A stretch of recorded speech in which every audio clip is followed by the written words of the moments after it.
King of the Cage 5 fight review. Marvin Eastman versus Ioka Tianuu.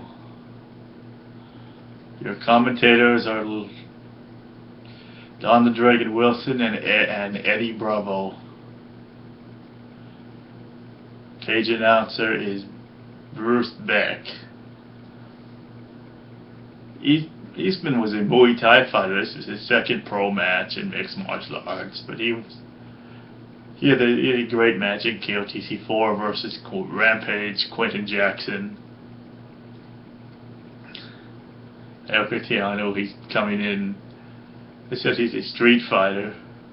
In the pre-fight interview, Eastman said he has some good stand-up, and he is strong. He can't forget about his wrestling background because he had 15 years of it. Let the situation dictate what he does. In other words, play it by ear in the match. Ioka Tianuu, he said he wanted to get him to the ground. If he got him to the ground, he tried for a grounded pound or an arm bar.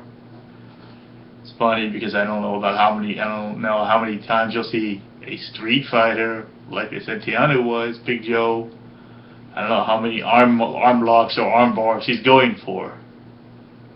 But he did also say he'd want to get a choke in, and well, that's not an uncommon thing either for street fighters, I guess.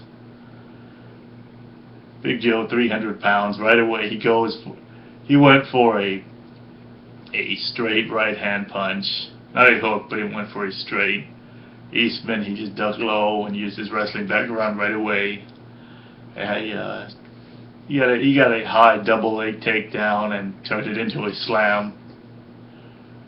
And from there, it was slow grounded pound with punches left and right.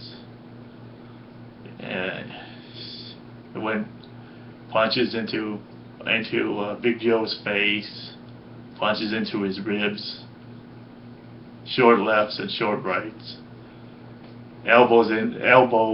I like that Eastman could use, at the time, you could use the point of the elbow strike downward. And it was 3.5 minutes, 3 minutes 32 seconds of G&P fest. Because Tianuu was a street fighter and Samoan guy, I liked him, but he turned out he wasn't going to win here. He didn't do anything other than attempt to push Marvin off of him with his arms, wiggling around. Tianuu didn't do anything else. Got his shirt ripped while he was on the ground, and after 3.5 minutes of being beaten with the G&P, he just told Larry Landos, he said, "I'm done." Eastman didn't hear him, so Landos had to tell him, "Oh," he said, "stop, it's done." Eastman, he walks around with his trophy and he looks all upset because, well, they told me to stop, but I don't know what happened. Okay, what happened is, Marvin, you got a 3-minute attack. 3.5 minutes of punches and elbows on the ground. It wasn't good. Wasn't good for Big Joe. It was good for Marvin though. I would have liked to have seen Marvin Eastman. He was 209 pounds or 211 pounds, one of those. And Big Joe, 300 pounds. I would have liked to have seen what happened if the match would have been kept standing. Considering Marvin Eastman, what I'd see from him later on when it came to being hit with knees or kicks or punches, I think Tianuu would have beaten him if the fight was kept standing. But KOTC 5 was in 2000, so we'll never know because they never rematched. I would have liked to have seen Ioka Tianuu versus Marvin Eastman too, though.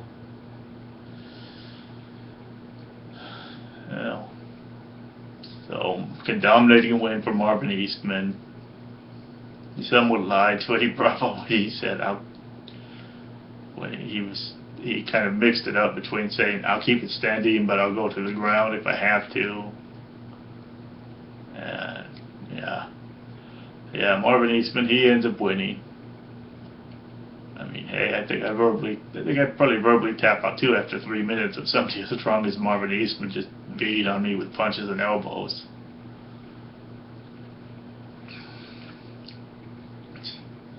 And I'll say again, no rematch happened here. Look at Tianuu versus Marvin Eastman in a match where it was pure stand-up. Tianuu would have won just because of his weight, and he was actually fast for a guy 300 pounds. The one match Tianuu did win, it was a big weight difference, but he ended up winning with punches. So Tianuu loses here. Marvin Eastman wins in a dominating style.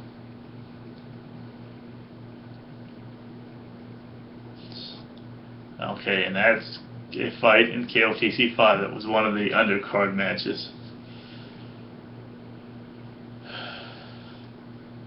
I'm sure that fight did make me a fan of both Marvin Eastman and Ioka Tianuu, but it's just the actual match. It looked different than I thought it would going in. But Marvin Eastman, congratulations to him. He fought a smart style.